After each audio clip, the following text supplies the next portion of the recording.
اللہ پاک جل شانہ نے اس سے فوری عطا فرمایا. اللہ نے آج تک اس دعا کے مانگے کا رد نہیں فرمایا. ایک واقعہ ہے غزالی کرم اللہ وجہہ کا. غزالی ایک سفر میں تجارت کے سفر میں تشریف لے گئے. سفر تجارت میں آپ تشریف لے گئے.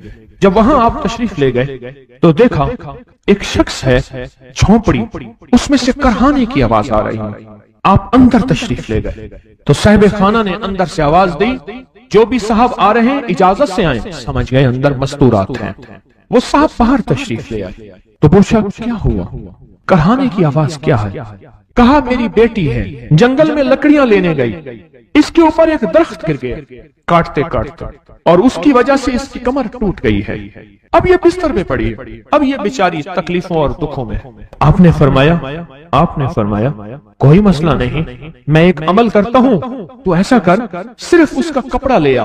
آپ نے اس کے کپڑے کو سامنے رکھا, اس کو کہا اس کو پکڑ, اور اس کی طرف یوں انگلی کی, اور یہ دعا جو اب ہم پڑھنے لگے ہیں, بس یہ دعا پڑھی, اور صرف چند بار ہی پڑھتی اندر آوازیں خاموش ہو گئی, چپ ہو گئی. آپ نے فرمایا پوچھو جا کے. آپ وہ بندہ اندر گیا تو واپس آیا, کہا بیٹی کو نیند آ گئی ہے, آج کئی ہفتے ہو گئے ہیں سو نہیں سکی, درد سے کرہا رہی تھی, اس کو نیند آ گئی ہے. آپ فرمانے لگے میں سفر میں جا رہا ہوں, جب واپس آؤں گا نا پھر پوچھوں گا, اگر کوئی تکلیف ہوئی تو پھر دم کروں گا, پھر دعا کروں گا, اور انشاءاللہ ٹھیک ہو جائے گی. آپ چلے گئے, آگے تشریف لے گئے تو آپ کے ہم سفر تھے, ان کی سواریاں تھیں. ان میں سے ایک گھوڑا تھا جس گھوڑے کو ٹھوکر لگی, چوٹ لگی, اس کے اگلے پاؤں کی ہڈی گھٹنا باہر نکل گیا. وہ ایک طرف ہو کے بیٹھ گیا, اس کا گھوڑا چل نہیں سکتا تھا. اس نے آ کے غزالی کرم اللہ درخواست کی کہ آقا اس کے لیے کچھ فرما دیں.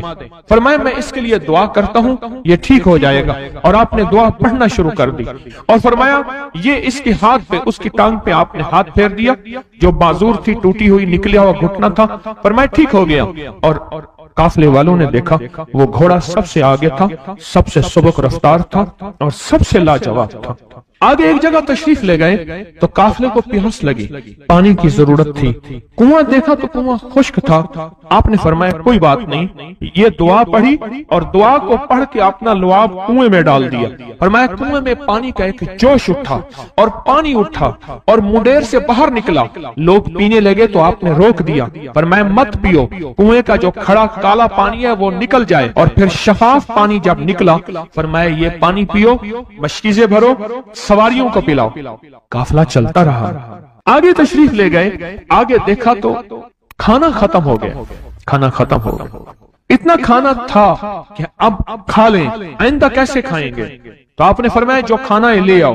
آپ نے کھانے کو رکھا, اوپر کپڑا ڈال دیا, اور یہ دعا پڑھنی شروع کر دی جو ابھی ہم بیٹھ کے پڑھیں گے. خوش قسمت ہیں. اور کپڑا ڈال کے فرمایا دعا فرمائی, یہ عمل فرمایا, یہ دعا پڑھی, اور اس کے بعد فرمایا دیکھو کھا لیا. اور فرمایا ہمارا 17 دن کا سفر تھا, اس 17 دن میں ہم نے کھایا, لوگوں کو کھلایا, جہاں لوگ آتے تھے ان کو بٹھاتے تھے. دسترخوان ہمارا تھا چند افراد کا, پھر سینکڑوں لوگوں نے کھایا. 17 دن کے سفر میں تھوڑی سی کمی بھی نہ ہوئی. جب گھر لوٹے تو وہی کا وہی ہمارا خزانہ, کھانا وہی سارا توشہ موجود تھا.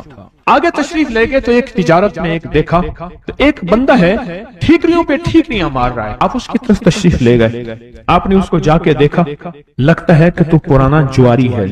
اس نے کہا جوا کھیلتا تھا, سب کچھ ہار بیٹھا ہوں, ہر چیز زندگی ختم ہو گئی ہے. آپ نے فرمایا اچھا ایسا کر توبہ کی نیت کر لے, اللہ سے توبہ کر لے, اور پھر میں تیرے لیے دعا بھی کرتا ہوں, عمل بھی کرتا ہوں. تو ایسا کر پتھر پہ پتھر مار, تیرا ہر پتھر سونے کا بنتا جائے گا. آپ بیٹھ گئے, اس نے ویسے ہی پتھر پہ پتھر مارا, اور جیسے بیچارہ بے بسی کی حالت میں پہلے مار رہا تھا, آپ نے دعا کرنی شروع کر دی, یہ دعا پڑھنی شروع کر دی. اور دعا پڑھتے پڑھتے دیکھا تو لوگوں نے پتھروں کی شکلیں بدلنا شروع ہو گئی, اور جو پتھر بھی اس کے ہاتھ میں آیا تھا وہ سارے پتھر سونے کے بن گئے. آپ نے سارا سونا اس کو دیا, چل پڑے. سفر میں آگے جاتے جاتے دیکھا کہ ایک شخص ہے, اس کے ساتھ ایک بچہ ہے, ایک بوڑھی عورت ہے, ایک بوڑھا گدھا ہے. اور وہ سارے پیدل چل رہے ہیں گدھے کو سواری کو ساتھ لیے ہوئے۔ تو آپ نے پوچھا کیا ہوا؟ انہوں نے کہا ایک سانپ ہے جو اس گدھے کے پہ مسلط ہے، اس سامنے بیٹھا ہے، وہ نیچے نہیں اتر رہا، ہم نے مارنے کی کوشش کی ہے، اس کی پھنکار سے عصا جل جاتا ہے، اور جلا ہوا عصا دکھایا، ڈنڈا جلا ہوا دکھایا کہ ایک پھنکار سے ڈنڈا جل جاتا ہے، وہ مسلط ہے گدھے پہ، ہم پیدل چل رہے ہیں، منزل پہ ہے، سانپ مسلط ہے، اس کا کوئی حل نہیں۔ آپ نے فرمایا اس گدھے کو اس جھاڑی سے، اس درخت سے باندھ دو، اور باندھ کے آپ قبلہ رخ ہوئے اور یہ دعا پڑھنی شروع کر دی، اور فرمایا پھر دوسرے رخ ہوئے اور یہ دعا پڑھنی شروع کر دی، اور تیسرے رخ ہوئے اور دعا پڑھنے کے بعد آپ نے اس سانپ پہ پھونک مارا، سانپ چونٹی بن کے چھلانگ لگائی اور غائب ہو گیا۔ تو انہوں نے پوچھا آقا یہ کیا تھا؟ فرمایا یہ تمہارے اوپر ایک دشمن جن مسلط تھا جو کہ تمہاری جانوں اور عزتوں کا لٹیرا تھا۔ آخرکار آپ کے غلام نے آپ سے پوچھا آقا اگر آپ یہ دعا ہمیں سکھا دیں، چشمہ فیض سے گر ایک اشارہ ہو جائے، چشمہ فیض سے گر ایک اشارہ ہو جائے، لطف ہو آپ کا اور کام ہمارا ہو جائے۔ آئیں بسم اللہ کر کے اس دعا کو پہلے سنتے ہیں۔ یا وہاب حبلی من نعمت الدنیا والآخرہ انک انت الوہاب۔ اللہ کے ولیوں نے اپنی کتابوں میں ایک بات لکھی ہے، ہم نے جب بھی اس دعا کو پڑھا اللہ پاک جل شانہ نے اس سے فوری عطا فرمایا، ورنہ اس کے نسبت عطا فرمائی، اور ورنہ چند لمحوں میں عطا فرمایا، ورنہ چند دنوں میں۔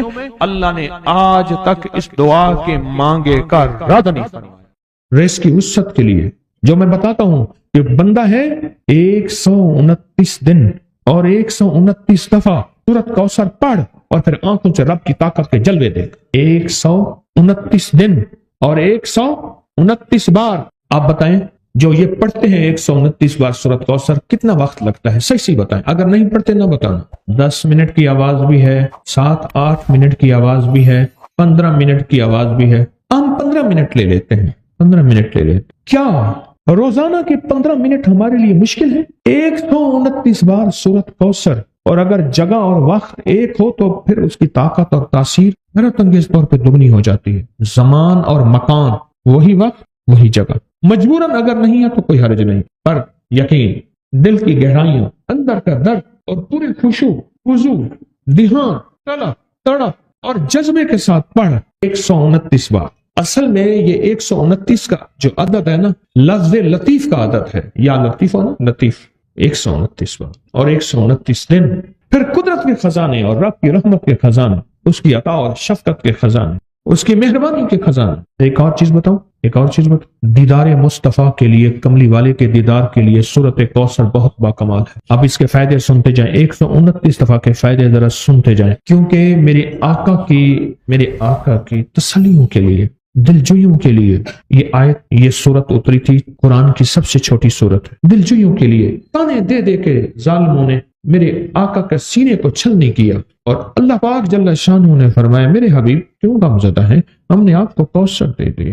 اور میرے حبیب یہ جو تانے دینے والے ہیں، آپ پہ جادو کرنے والے ہیں، آپ پہ نظر بس کے حملے کرنے والے ہیں، اور آپ کے ساتھ حسد کرنے والے ہیں، یہ ان نشان آقا ابتر، یہ تو ایسے ابتر ہوں گے، ان کی زندگی ابتر ہوگی، ابتر سے ابتر اور ابتر ہوگی کہ بس زمانہ دیکھے گا وہ شماتت الاعداء، اور ان کے دشمن ان پہ ہنسیں گے، ایسے ابتر ہوں۔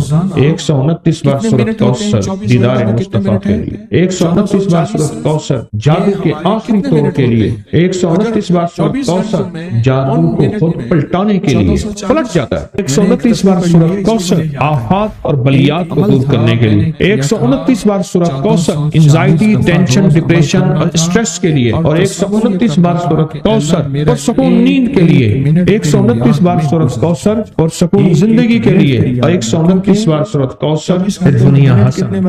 وہ طاقتور چیز ہے جو 7 نسلوں کو کھلاتی بھی ہے، پلاتی بھی ہے، سکون کی نیند سلاتی بھی ہے، اچھا لباس پہناتی بھی ہے، عزتوں کے تاج سر پہ رکھواتی بھی ہے۔ نہیں حکمہ اپنی زندگی کی ضرورت بنا لے، پھر کیا ہوگا؟ سورۃ فاتحہ کی آیات 7 ہیں. اللہ 7 آسمان اور 7 زمین کی جتنی بھی برکات ہیں، برکات من السماوات والارض، اللہ 7 آسمان اور 7 زمین کی ساری برکات اس کو عطا کر دے گا، اور لوگوں کو پتہ ہی نہیں ہوگا کہ یہ بندہ کتنا مالدار ہے. روحانیت کی طاقت اور روحانیت میں کتنا آگے ہے کوئی پہچان بھی نہیں سکے گا کہ روحانیت میں یہ بندہ کتنا آگے اور کتنا آگے سے آگے بڑھ گیا ہے، کسی کو علم بھی نہیں ہوگا. نوری لقمہ یہ زندگی کی مجبوری بنا لے، اور نوری لقمہ اپنی زندگی کی ضرورت بنا لے. پھر دیکھیں کمالات کیوں. اور میں جو سارے قرآن میں ہے، جو سارے قرآن میں ہے، جو سارے قرآن میں ہے، آنکھیں کھل جائیں.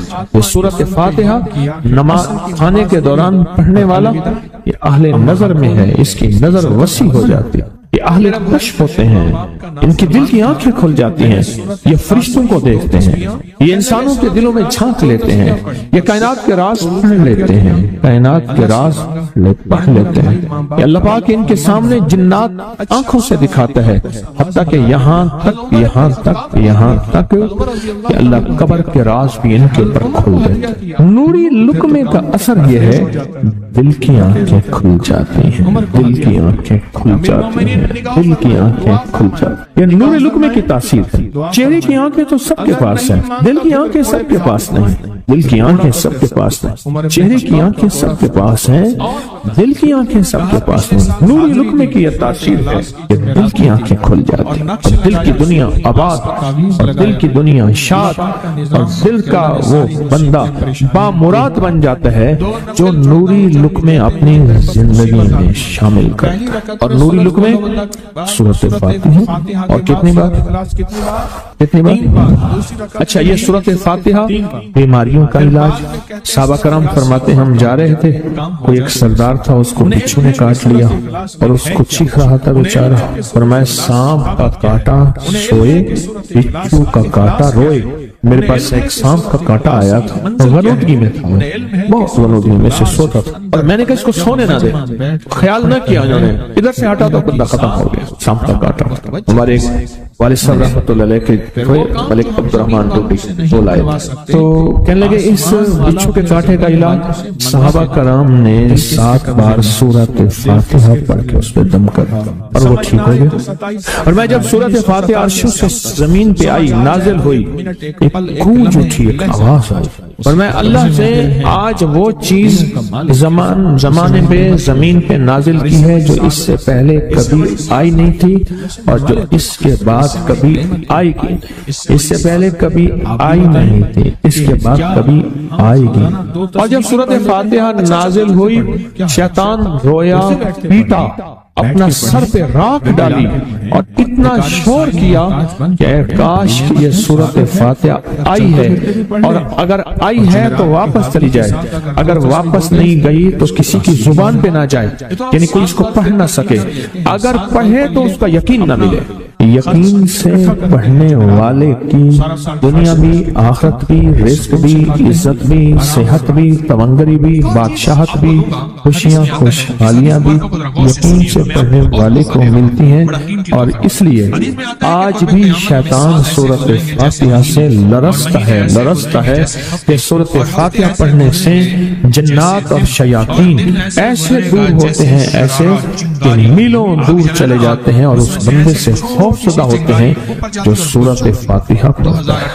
کھانے کے دوران اس کی حکمت کیا ہے؟ انسان کھانے کے دوران مشغول ہوتا ہے، کھانے کی لذتوں میں کھویا ہوا ہوتا ہے، اور اگر بھوک بہت زیادہ ہو بھوک بہت زیادہ تو پھر تو ہوش نہیں ہوتا، پھر ہوش ہی نہیں ہوتا اگر بھوک بہت زیادہ ہو. اب اسی دوران جس طرح سنے غور سے، بڑی میں عجیب بات بتا رہا ہوں. حضرت امام جعفر صادق سلام اللہ رضوان اللہ تعالی علیہ مجمعین اللہ کے ولی تھے، ولایت کے تاجدار تھے، سرداروں کے سردار تھے، اولیاء کے سردار تھے. میں بازار میں جاتے تھے، جا کے واپس آ جاتے تھے، پھر جاتے کچھ نہیں خریدتے. کسی نے پوچھا اب کیوں جاتے ہیں؟ فرمایا 2 وعدے لینے، کیا میں جا کے بازار میں ہر بندے کو سلام کرتا ہوں اور سلام کا جواب دیتے ہیں، اور کیا پتا کسی کے سلام کا جواب ایسا ہو جو اللہ کے ہاں مقبول بھی ہو، محبوب بھی ہو۔ اور پھر فرمایا بازار میں جاتا ہوں اور جا کے بازار میں جاتا ہوں اور جا کے بازار کی دعا پڑھتا ہوں۔ فرمایا جو چوتھا کلمہ گھر میں پڑھے گا اس کو 10 نیکیاں ملیں گی، اور جو بازار میں پڑھے گا کتنے نیکیاں ملیں گی؟ 10 لاکھ نیکیاں ملیں گی۔ فرمایا میں 10 لاکھ نیکیاں کمانے کے لیے جاتا ہوں۔ آل رسول کی محبتیں، عبادتوں کا حرص دیکھیں، ہمیں مال کا حرص، انہیں اعمال کا حرص۔ وہی دعا، وہی چوتھا کلمہ گھر میں پڑھیں، 10 نیکی ہیں، بازار میں پڑھیں کیونکہ وہ ہر بندہ مشغول ہے، دنیا میں، مال میں، چیزوں میں، بھاؤ تاؤ میں لگا ہوا ہے، وہی بازار میں پڑھیں تو 10 لاکھ نیکیاں۔ اسی طرح کھانے کے دوران جب لذت ہے، کھانے کے دوران ذائقہ ہے، اور کھانے کے دوران لذت اور ذائقے میں اگر کوئی بندہ سورۃ فاتحہ پڑھ لے تو اللہ کہتا ہے تو ان لذتوں میں مجھے نہ بھولا، ان کھانے کی چیزوں میں مجھے نہ بھولا، ان ساری کیفیتوں میں مجھے نہ بھولا، اللہ خوش ہوتا ہے۔ اور پھر اللہ جل شانہ اسے 7 آسمان اور 7 زمین کی برکتیں حوالے کر دیتا ہے، اور جس کے پاس 7 آسمان 7 زمین کی برکتیں ہوں، یہ ساری عبادتیں کھانے کے دوران کوئی معنی نہیں رکھتی، پھر ایسی سمیٹ کے اللہ کائنات کو اسے دے دیتا ہے۔ نوری لقمے کی تلاش کریں، نوری لقمہ زندگی میں لے آئیں اور ایک خوشحال زندگی گزرے گی، بہت لاجواب زندگی گزرے گی۔ 7 دفعہ سورۃ فاتحہ سے قرضے اتر جاتے ہیں، 7 دفعہ سورۃ فاتحہ سے بیٹے مل جاتے ہیں، 7 دفعہ سورۃ فاتحہ سے نعمتیں، اور 7 دفعہ سورۃ فاتحہ وہ طاقتور چیز ہے جو 7 نسلوں کو کھلاتی بھی ہے، پلاتی بھی ہے، سکون کی نیند سلاتی بھی ہے، اچھا لباس پہناتی بھی ہے، عزتوں کے تاج سر پہ رکھواتی بھی۔ کہیں انشاءاللہ سوچیں کون سا مشکل عمل، بہت زبردست عمل ہے، 1 منٹ کا کام ہے اور کام بن جاتا ہے۔ اور میں نے اس کی اجازت جتنی مشکل سے لی تھی نا، اس عمل بہت مشکل سے اجازت، اور جس دن لی تھی اسی دن فیصلہ کیا تھا انشاءاللہ اسے چھپاؤں گا نہیں، انسانیت مخلوق کو بتاؤں گا۔ اور یہ 7 دفعہ سورۃ فاتحہ جو دل کا مریض ہو مجھ جیسا اس کا بھی علاج ہے، جسمانی ہو یا روحانی۔ میں نے پچھلی دفعہ کہا نا کہ میں دل کا سخت مریض ہوں اور آج بھی ہوں، دعا کرو موت تک نہ رہوں، اور میں دل کا سخت روحانی مریض ہوں، جسمانی نہیں ہوں۔ میری پچھلی دفعہ کی وجہ سے پوری دنیا میں کوہرام مچا ہوا ہے کہ بابا گیا، جانا تو ہے، جانا تو لازم ہے۔ پچھلی دفعہ میں نے وہ کہہ دیا کہ میں دل کا سخت مریض ہوں، میرے لیے دعا کرو، وہ یہ مریض ہوں، روحانی مریض ہوں، روحانی مریض ہوں۔ یہ بیماری جو دل کی بیماری ہے نا، اس کا بھی علاج ہے، روحانی ہے یا جسمانی۔ جیسے میں دل کی روحانی بیماریوں کے بارے میں نے آپ کو کہا، میں سخت مریض ہوں دل کا، اللہ کرے اس کا مرض کا علاج ہو جائے، تو کھانا کھاتے ہوئے میرے دل کے لیے بھی آپ دعا کریں گے کہ اللہ بھی میرے دل کو ٹھیک کر دے، اللہ بھی ٹھیک کر دے۔ آپ مجھے بزرگ سمجھتے رہے اور اندر سے کام کھوکھلا ہو، یہ دل کی روحانی بیماریوں کا بھی علاج ہے، اور یہ جسم کی اور دل کی جسمانی بیماریوں کا بھی علاج ہے، یہ صحت مندی کا راز ہے۔ سورۃ فاتحہ ہے بابا، سورۃ فاتحہ، سورۃ فاتحہ۔ جو بندہ سورۃ فاتحہ پڑھتا ہے ایک بار، اللہ جل شانہ ان 7 آیات کی تاثیر اور طاقت اسے عطا فرماتے ہیں، اور 7 سمندروں میں جو غذا، رزق، طاقت اور قوت اللہ نے رکھی ہے اس کا حصہ اس بندے کو دیتے ہیں جو صرف ایک بار سورۃ فاتحہ۔ یہ جو وظیفے ہیں کسی درویش کی یا کوئی درویش نے جس کو اجازت ہے اس کی اجازت صحیح ہو، ہر بندہ اجازت دینا نہ شروع کر دے، اجازت کے پیچھے نسبتیں چاہیے، ان نسبتوں کی طاقت چاہیے، وہ جو اجازت ملتی ہے اس اجازت کے اندر جو تاثیر ہوتی ہے، اس میں جو کمال ہوتا ہے، اس میں جو اندر کی کیفیتیں ہوتی ہیں، اس اجازت سے نسلوں میں تمنگری، دولت، رزق، عزت، صحت ایسے بارش کی طرح برستی ہے۔ میرے جو مرشد تھے حضرت خواجہ سید محمد محمد عبداللہ حجویری رحمۃ اللہ علیہ میرے مرشد جو تھے وہ حضرت داتا صاحب کی سچی آل میں سے تھے. مجھے جاتے جاتے انہوں نے اجازت دی 1991 ستمبر میں اور مدینہ منورہ فرمایا میں جا رہا ہوں, بس اب بقی میں, اور بقی کے اندر جا کے سو گئے. اب بھی میں مرشد کے ہاں جاتا ہوں تو جنت البقیع کے قبرستان میں ان کی نسبتیں دیکھیں کتنی اونچی ہیں. پھر وہ نہیں 26 بڑی ہستیوں نے مجھے خلافتیں اجازتیں دی, 26 سے بلکہ زیادہ اجازتیں اور خلافتیں دی, اور ان کی توجہات ہیں, ان کی پیچھے دعائیں ہیں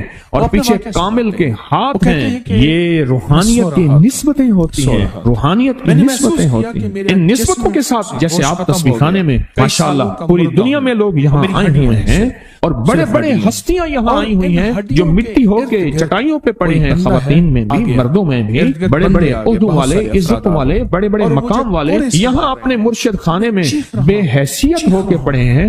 جو بے حیثیت ہو کے آتا ہے اللہ اس کو عزت اور مقام اور حیثیت دے. کہنے لگا میں نے نا حمزات کو قابو کرنے کے لیے میں نے ایک عمل کیا. عمل یہ تھا کہ ایک بڑا سا تھال لے لے, جیسے یہ گارے اور مٹی میں تھال ہوتے ہیں, اس کا چراغ بنا لے, اس میں 10 کلو تیل ڈالے اور بڑی ساری بتی ہو, ٹھیک, اس کی بتی جلائیں. 10 کلو تیل جلنا ہے, کتنا تیل جلنا ہے, اس کی بتی میں اس کی لو میں دیکھنا ہے, اور پھر بیٹھ کر اس انداز سے ہے کہ میرا سایہ ہو اور پھر میں اپنے سائے کو بھی دیکھوں, لو کو بھی دیکھوں, اور اس کے بعد یہ وظیفہ پڑھنا ہے. 40 دن میں یہ 10 کلو تیل جل جاتا ہے. دن رات بیٹھنا ہے اور اس کو پڑھنا. 30 دن جب گزرے تھے, 30 دن گزرنے کے بعد اس کو نقشے نظر آنا شروع ہوئے. نقشے یہ نظر آنا شروع ہوئے کہ گھر ہے, بچے ہیں, کھیل رہے ہیں, اماں بیٹھی ہے, آپس میں بچے کو لڑ بھی رہے ہیں, کھا بھی رہے ہیں, پی بھی رہے ہیں. اس نے ادھر سے توجہ ہٹائی. مرشد نے فرمایا تھا کہ دیکھ میری نگرانی میں عمل کر رہا, نقشے نظر آئیں گے کسی نقشے میں, نہ توجہ کرنا نہ خوف کرنا. خوف بھی آئے گا, چیزیں بھی آئیں گے, نہ کرنا, بس نہ کرنا. دوسرے دن اوپر سے نظر آیا, پھر بچے ہیں کسی باغ میں کھیل رہے ہیں, ایک بچہ پھر گم ہو جاتا ہے, ماں روتی ہے, اتنا روتی ہے اس کو رونا آ جاتا ہے. پھر خیال آیا, مرشد نے فرمایا تھا کسی توجہ نہ کر, یہ کیا نقشہ شروع ہو گیا. اچھا 2 دن کے بعد نقشہ آیا, بچے کھیلتے کھیلتے کھجور پہ چڑھ گئے, ایک بچہ جو اوپر سے گرا اس کے بازو ٹوٹ گئی, لات ٹوٹ گئی. اب پتہ چلا وہ تو مر گیا. اب اس کی میت پہ جو اماں نے بینڈ ڈالے, جو ابے نے روئے اور گھر کی مائیں روئی, اصل اس کو وظیفے سے ہٹانا تھا اور اس کی نظر جو وہ وہاں سے نظر سے ہٹانا تھا. پھر اس کو مرشد کا خیال آیا کہ توجہ نہیں ہٹانا, دھیان نہیں ہٹانا. پھر خیال آیا جب مرشد کامل ہو فائدہ کبھی نہیں ہوگا جب تک یقین کامل ہو. اصل توجہ ہٹانی ہے, اور بہت زیادہ رونا اور اتنا رونا کہ سرکار کا خیال آیا, بچے کو لے جا رہے ہیں, اس کی میت پھر قبر کھود رہے ہیں, پھر اس کا یہ کر رہے ہیں, رونا اتنا کہ اس کے آنسو, رونے کی کوئی کیفیت تھی مائیوں کی. 2 دن ابھی رہتے تھے 40 دن میں سے. تو پھر وہی گھر نظر آیا, بچے کھیل رہے ہیں, شوہر آیا, اس نے آ کے کہا مجھے روٹی دو. اس نے کہا گھر میں تو کچھ بھی نہیں ہے, لکڑیاں نہیں ہیں, آپ نے کچھ دیا ہی نہیں, میاں بیوی کی لڑائی ہو گئی. اس نے کہا پھر ٹھیک ہے نا, میں آج سب کو جلا دے. اس نے کہا لکڑیاں لے آیا, ادھر ادھر سے لکڑیاں لا کے نہ صحیح, اس نے لکڑیاں جلائیں, بچوں کو اٹھا کے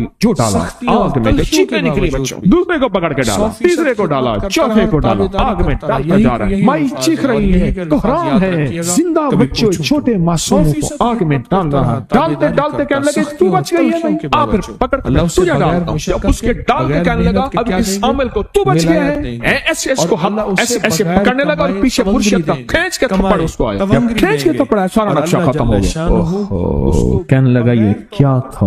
مرشد کامل ایسا ہوگا جڑا لولو دے وچ وسے ہو, نال نگاہ دے پاک کریندا, نہ صابن سچی کھتے ہو. یہ اس وقت ہوگا جب یقین ہوگا, جب تیرا یقین کمزور ہے. مرشد کامل ہے, یقین کامل نہیں, ناکام رہے گا ساری زندگی, تھرمامیٹر لگاتا رہے گا. کوئی کہہ دے گا کہ تیرا مرشد 1 نمبر ہے, ولی ہے, کہا سبحان اللہ. کوئی کہہ دے گا 2 نمبر ہے, کہا توبہ توبہ. ساری عمر اسی زندگی میں رہے گا, کبھی نہیں پا سکے گا. 40 دن کے بعد مرشد کی خدمت میں حاضر ہوا اور سارے نقشے بتائے. فرمایا نہ بتاؤ, ہم دیکھ رہے ہیں. علامہ فخر الدین رازی رحمۃ اللہ علیہ کا مشہور واقعہ ہے, مرید جو ہے آپ کا سینکڑوں میل دور, اور وہ مرید وہ تھا جو ساری عمر اللہ کے وجود کو کہتا رہا کہ اللہ کے وجود کو نہ ماننے والے کہتے تھے کوئی اللہ نہیں ہے, کہاں ہے دکھاؤ, ہر چیز خود بخود بن گئی ہے, خود بخود ختم ہو جائے گی. ان کے پاس 100 دلیلیں تھیں, کتنی 100 دلیلیں تھیں, اور آج تک ان کی دلیلوں کو کوئی توڑ نہیں سکا تھا اللہ کے وجود پہ. آخری وقت اور آخری وقت کے اندر ایک دروازہ کھٹکھٹایا کسی نے کہ جناب ایک بزرگ آپ سے ملنے آئے. وہ بزرگ ان کے دوست تھے پرانے, اوہو آپ کا آخری وقت ہے, میں ملنے آیا. اور وہ بزرگ نہیں تھا, وہ شیطان کی شکل بن کے آیا. اس نے آتے ہی وہ مسئلہ چھیڑ دیا. آج تک اس کی دلیلیں کوئی نہیں توڑ سکا تھا, یہ اس کی دلیل توڑ گیا. پہلی دلیل ٹوٹ گئی, اس نے دوسری دی, اللہ ہے. اس نے وہ دلیل بھی توڑ دی کہ اللہ نہیں ہے، اس نے تیسری دی اللہ ہے، اس نے وہ اپنے علم کی طاقت وہ دلیل بھی توڑ دی۔ چوتھی 99 دلیلیں توڑی، ابھی ایک دلیل باقی رہتی ہے، اگر وہ بھی دلیل گئی تو یہ بھی کہتا ہے اللہ نہیں، اور آخری وقت میں رب کے وجود کا انکار کر کے خاتمہ خراب کر کے گیا۔ مرشد وضو فرما رہے تھے، دور کہیں میلوں میلوں دور اللہ نے اپنی طاقت قدرت سے نقشے ہٹائے سامنے سے، اور نقشے ہٹائے کہ تیرا مرید گیا، وہیں سے وضو کا پانی چلو بھر کے نہ زور سے پھینکا، اور کانوں میں آواز آئی کیوں دلیلیں دے رہا ہے؟ تو نہیں کہتا میں نے اللہ کو بغیر دلیل کے مانا تو دلیلیں دے رہا ہے؟ کیوں نہیں کہتا کہ میں رب کو بغیر دلیل کے مانا؟ عمر رضی اللہ تعالیٰ عنہ امیر المومنین مسجد نبی میں خطبہ دے رہے ہیں، حضرت ساریہ صحابی تھے، وہ اس لشکر کے سپہ سالار تھے، میلوں سے میلوں سینکڑوں میل دور ایسے نقشے ہٹے، اور خطبے کے دوران انوکھی بات کہہ دی، یا ساریہ الجبل، ساریہ پہاڑ کے پیچھے دیکھ دشمن وہاں سے حملہ کر رہا ہے، اور پھر خطبہ شروع کر دیا۔ جمعہ کا خطبہ تھا، لوگ حیران، یہ امیر المومنین نے کیا فرما دیا؟ جب حضرت ساریہ کا قافلہ آیا واپس تو فرمایا فلاں وقت فلاں لمحے فلاں وقت میں جمعے کے دن فلاں لمحے میں امیر المومنین آپ کی آواز آئی تھی، اگر نہ آتی تو دشمن نے پیچھے سے مقابلہ حملہ کر دیا تھا اور ہمیں کاٹ کے رکھا۔